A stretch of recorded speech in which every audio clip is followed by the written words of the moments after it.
Hello guys, MPSC नोट्समध्ये पुन्हा आपलं स्वागत आहे. आज आपण बघणार आहे महात्मा ज्योतिराव गोविंदराव फुले. ठीक आहे. तर आज आपल्या लेक्चरमध्ये पूर्ण आपण यांची माहिती बघूया. तर चला सुरुवात करूया.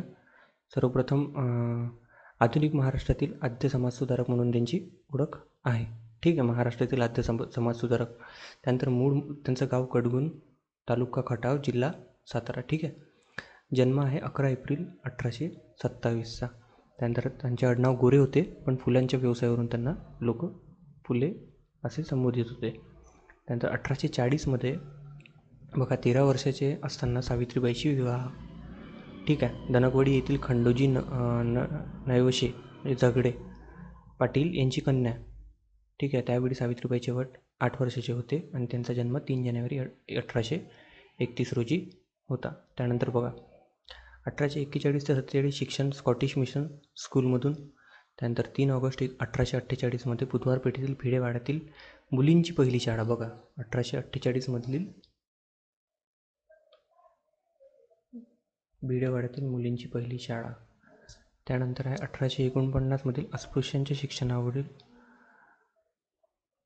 1849मधील बघा अस्पृश्यांच्या शिक्षणावरून वडिलांचे मतभेद झाल्याने पत्नीसह गृहत्याग त्यांनी केला. 1849मध्ये 1848मध्ये मुलींची पहिली शाळा काढली होती त्यांनी भिडेवाड्यातील. ठीक आहे. बुधवार पेठेतील. त्यानंतर 3 जुलै 1851मध्ये मुलींची दुसरी शाळा काढली बुधवार पेठेतील गावंडे व वावडेकरांच्या मदतीने. ठीक आहे. मला नाव लक्षात ठेवा, गावंडे आणि वावडेकरांच्या मदतीने मुलींची दुसरी शाळा. त्यानंतर बघूया 17 सप्टेंबर 1851मध्ये मुलींसाठी तिसरी शाळा रास्तापेठेत. ठीक आहे. त्यानंतर 15 मार्च 1852ला मुलींसाठी चौथी शाळा वेताळपेठेत. ठीक आहे.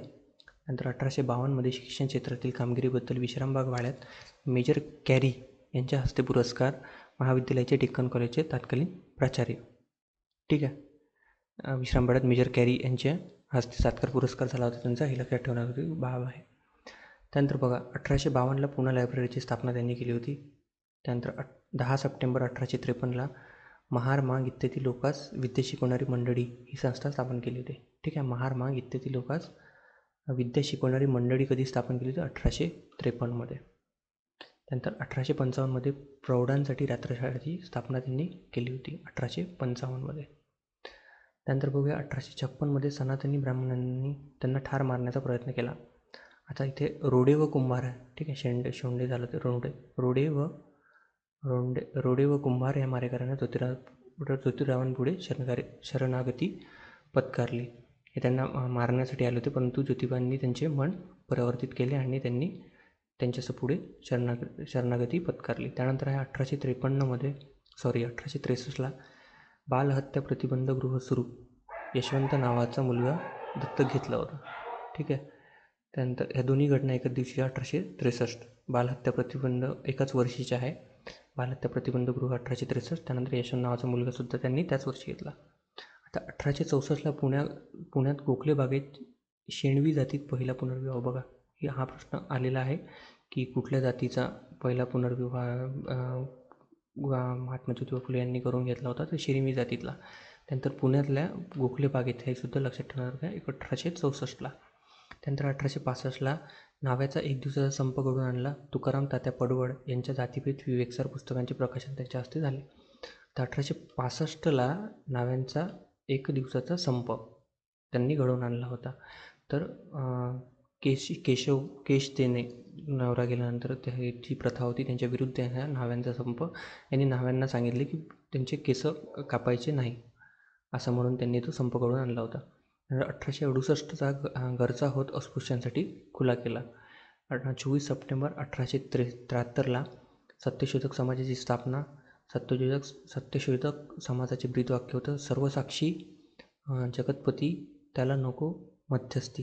ठीक आहे. सर्वसाक्षी जगतपती त्याला नको मध्यस्थी असे त्याचे ब्रीदवाक्य होते. नंतर 15 डिसेंबर 1873ला सत्यशोधक समाजाच्या पद्धतीने पहिला विवाह लागला. ठीक आहे.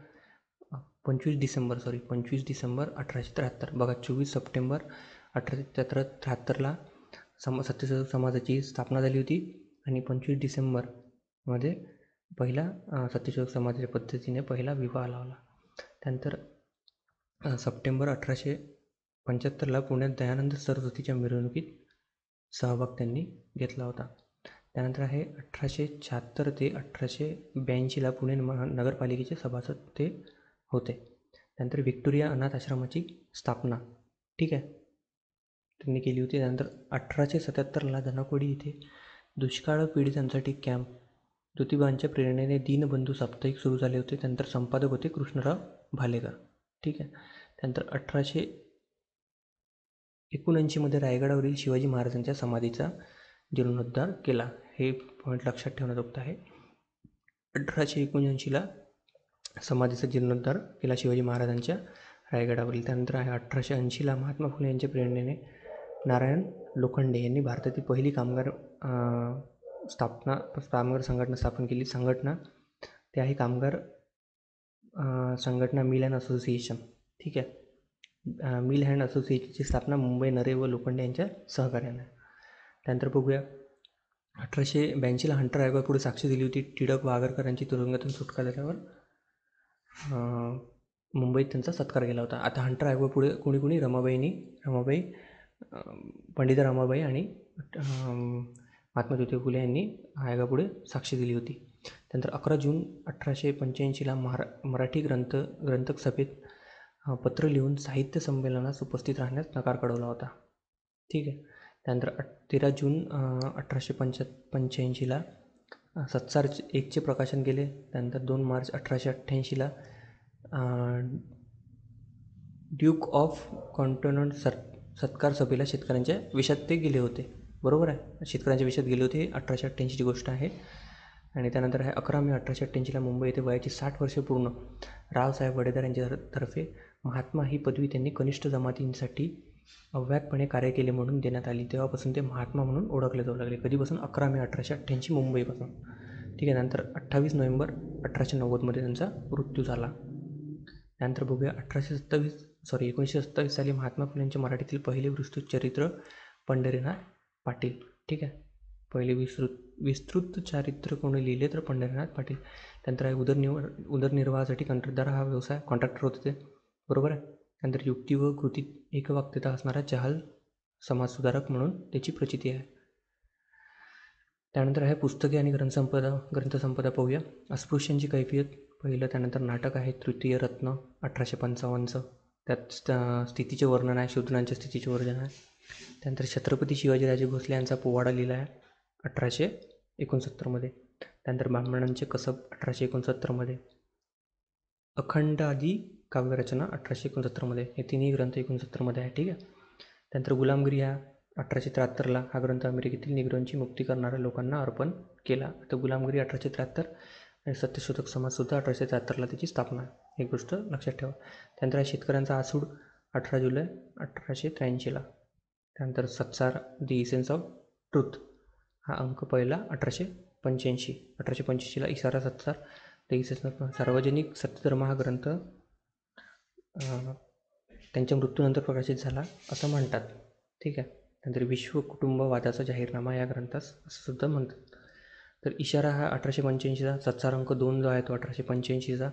त्यानंतर सार्वजनिक सत्यधर्म महात्मा फुले यांच्या मरणोत्तर 1891. आता बघा, हिंदू धर्माच्या चौकटीत सापडलेल्या समाजाची मानसिक गुलामी, शूद्राचे दैन्य दाखवण्यासाठी ब्राह्मणांचे कसाब, गुलामगिरी, सत्सार हे निबंध त्यांनी लिहिले होते, ठीक आहे. आता गुलामी आणि शूद्रांची जी स्थिती होती ते त्यांना पाहत नव्हती, त्यांच्या अपोजमध्ये ते होते, त्यामुळे त्यांनी हे निबंध लिहिले होते.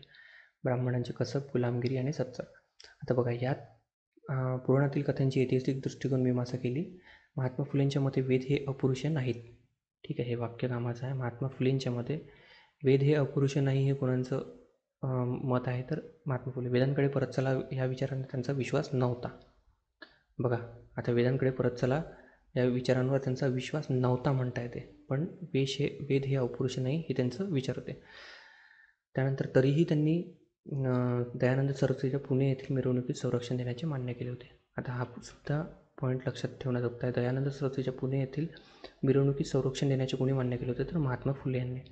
त्यानंतर आर्य हे इराणचे होते. भारत देश जिंकून त्यांनी शूद्रांना गुलामगिरीत ढकलले, ठीक आहे, असे यांचे मत होते. आता बघा, ब्राह्मणांचे कसब ही अर्पण पत्रिका देशातील कुणबी, माळी, मांग, महार यास हे पुस्तक ग्रंथकर्त्याने परमप्रीतीने नजर केले.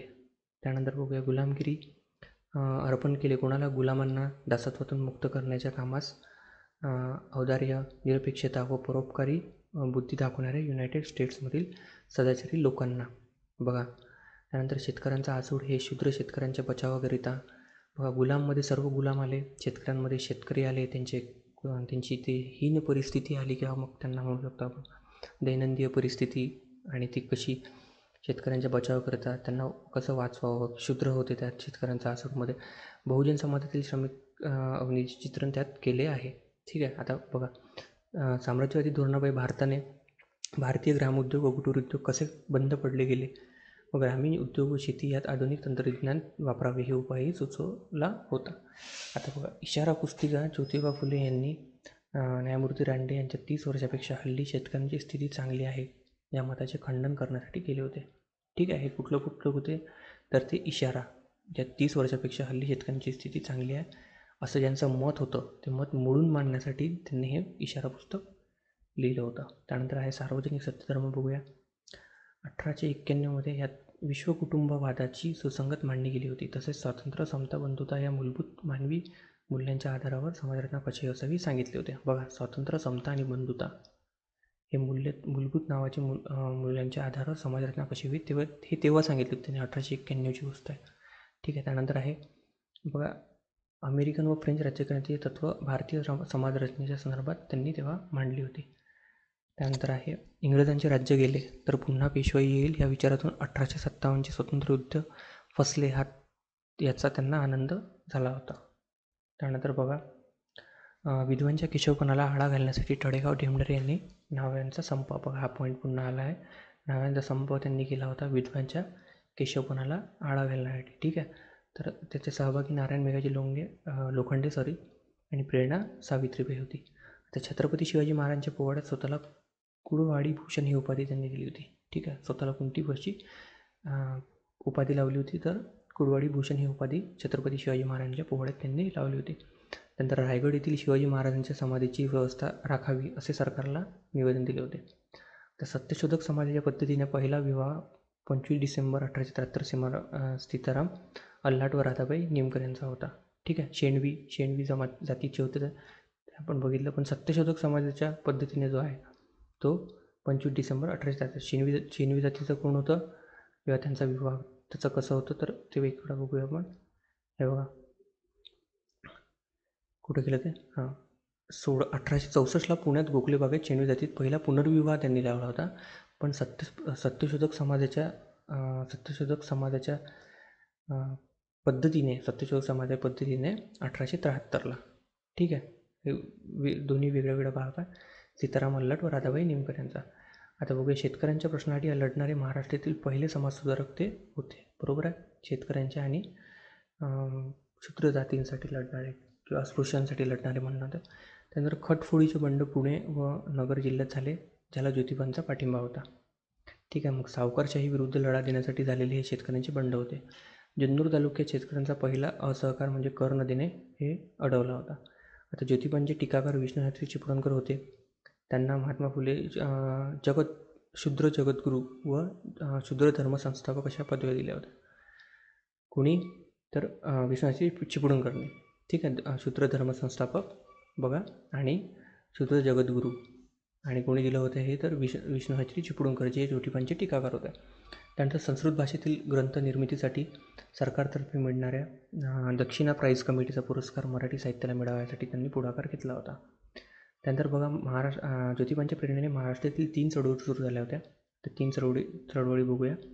दलितोद्धार चळवळ सुरुवात ज्योतिबांच्या प्रेरणेने शिवराम कांबळे व गणपतराव फुलगावकर. त्यानंतर आहे कामगार चळवळ कृष्णराव भालेकर व नारायण लोखंडे. त्यानंतर आहे ब्राह्मणेतर चळवळ केशवराव जेधे व नारायण जवळकर. ठीक आहे. त्यानंतर बघूया धार्मिक विचार. आता बघा महात्मा फुलेंचे धार्मिक विचार बघूया आपण. थॉमस पेनप्रमाणे एकेश्वरवादी होते ते. ठीक आहे. त्यानंतर कर्मकांड व रूढींवर ते टीका करीत व नास्तिक नव्हते, ईश्वराला निर्मिक म्हणत होते. नास्तिक नव्हते ते परंतु ईश्वराला निर्मिक म्हणत होते ते. ठीक आहे. त्यानंतर आहे सर्वांचा नियंत्रक. कर्मकांड व रूढींवर त्यांनी टीका केली होती. ठीक आहे, ते त्यांना पटत नव्हते, परंतु ते ईश्वराला मानत होते. त्यानंतर सर्वांचा नियंत्रक निर्मित, बरोबर आहे, निर्मिकांनी म्हणजे ज्यांनी केली आहे ते सर्वांचा नियंत्रक आहे. सर्व मानवांचा एकच धर्म असावा, एक धर्म, एक ईश्वर, मूर्तीपूजा, अवतार कल्पनांना त्यांचा विरोध होता. ठीक आहे. त्यानंतर आहे ईश्वर उपासनेला मध्यस्थाची गरज नाही, असं त्यांचं मत होतं. ईश्वरावर विश्वास, सत्याचा शोध आणि नीतीची जोपासना ही त्यांची 3 तत्वे. त्यांच्या धर्मविषयक विचारांचा हा गाभा आहे. कुठला? ईश्वरावर विश्वास, सत्याचा शोध आणि नीतीची जोपासना. ठीक आहे, ईश्वरांचा विश्वास, सत्याचा शोध आणि नीतीची जोपासना. त्यानंतर ईश्वरनिष्ठ मानवतावाद हा धार्मिक विचारांचा पाया. ठीक आहे, ईश्वरनिष्ठ मानवतावाद. त्यानंतर त्यांचे सामाजिक विचार बघूया. जन्मसिद्ध नैसर्गिक अधिकारांचे समर्थन होते. त्यानंतर वर्णव्यवस्था, जातीभेद, अस्पृश्यता, स्त्रियांवरील अन्यायावर टीका होती. स्त्रिया वगैरेंवर अन्याय त्यांना ते मान्यता नव्हती. वर्णव्यवस्था, जातीभेद, अस्पृश्यता. त्यानंतर स्त्रियांनी मानवी हक्कांची जाणीव होऊ नये या इराद्याने लोभी पुरुषांनी त्यांना विद्या शिकवण्यास प्रतिबंध केला, असे त्यांचे मत होते. स्त्री ही पुरुषांपेक्षा श्रेष्ठ आहे असंही ते म्हणत. त्यानंतर सामाजिक सुधारणा प्रथम झाली पाहिजे असे त्यांचे मत होते. सामाजिक सुधारणांबाबत सरकारच्या तटस्थ वृत्तीवर ज्योतिरावांचा आक्षेप होता. आता बघा, ज्योतिबा फुलेंवर प्रभाव आपण बघितला आहे, त्याचा थॉमस पेनचा होता म्हणून, राईट ऑफ मॅन या ग्रंथाचा. आणखी बघूया.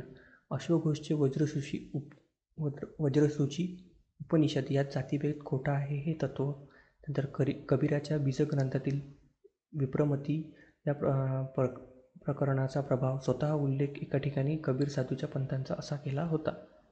त्यांनी वेद, साहित्य, पुराणे याचाही अभ्यास केला होता आणि संस्कृत ग्रंथही त्यांनी वाचले होते. आता बघा, जाती आधारित हिंदूची समाजरचना व ब्रिटिश शासनव्यवस्था या सर्वांचा एकत्रित परिणाम म्हणजे शूद्र शेतकऱ्यांची आणि दलितांची दैनावस्था. यातून बाहेर पडण्याकरता मात्र एकमात्र उपाय लोकशिक्षण. ठीक आहे, शिक्षणाने त्यांना महत्त्व दिले होते. शिक्षणासाठी शाळाही त्यांनी काढल्या होत्या. तर त्यांना माहिती आहे, शूद्र शेतकऱ्यांसाठी आणि दलितांची दैनव्यवस्थेसाठी जे बाहेर पडण्याचा एकमात्र जो मार्ग आहे ते लोकशिक्षण हा आहे. त्यानंतर हे त्यांचं मत होतं.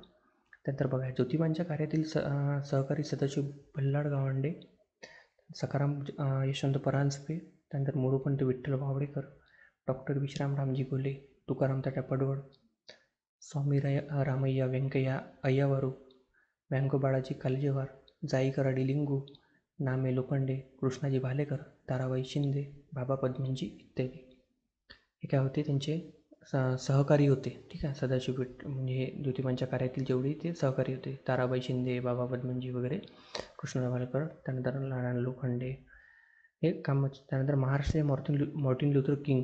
ठीक आहे, मार्टिन लुथर किंग म्हणून त्यांची ओळख आजही आहे. शेतकऱ्यांच्या प्रश्नासाठी लढणारे ते पहिले समाजसुधारक होते, हे आपण पूर्वीच बघितलं आहे. त्यानंतर स्कॉटिश मिशन शाळेत असताना मानव सर्वत्र समान असतो हे तत्त्व त्यांनी शिकले होते. तसेच मिशनरीच्या प्रभावामुळे त्यांनी शिक्षणाचे सुधारणाचे जागतिक मानवतावादीचे महत्त्व घडले होते.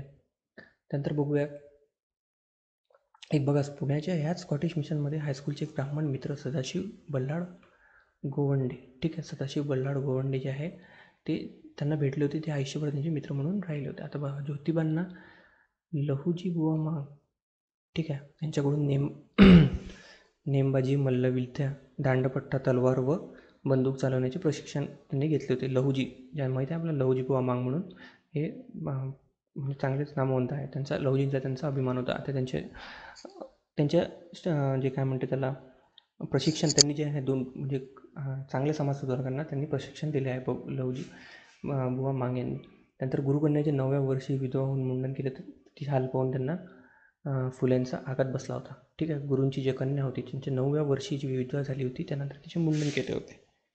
तर हे पाहून त्यांना धक्का बसला होता. याच वर्षी ब्राह्मण मित्राच्या लग्नाच्या मिरवणुकीत त्यांचा अपमानसुद्धा झालेला होता. आता बघूया त्यांचे शिक्षणविषयक. ठीक आहे, तर ब्रिटिशांचे जे शैक्षणिक धोरण होते त्यांना मान्य नव्हते. उच्चवर्णीयांसाठी पुष्कळ खर्च होतो, पण खेड्यातील लोकांच्या शिक्षणासाठी खास प्रयत्न होत नाहीत, असे त्यांचं म्हणणे होते. त्यानंतर 1882च्या हंटर आयोगाकडे पाठवलेल्या निवेदनात महात्मा ज्योतिबा म्हणतात की खेडेपाड्यात प्राथमिक शिक्षणाची सोय करावी, खेड्यात जाण्यास शिक्षक तयार होत नाही म्हणून त्यांच्या पगारात वाढ करावी, दलितांच्या विद्यार्थ्यांना शिक्षणास प्रोत्साहन म्हणून शिष्यवृत्ती द्यावी.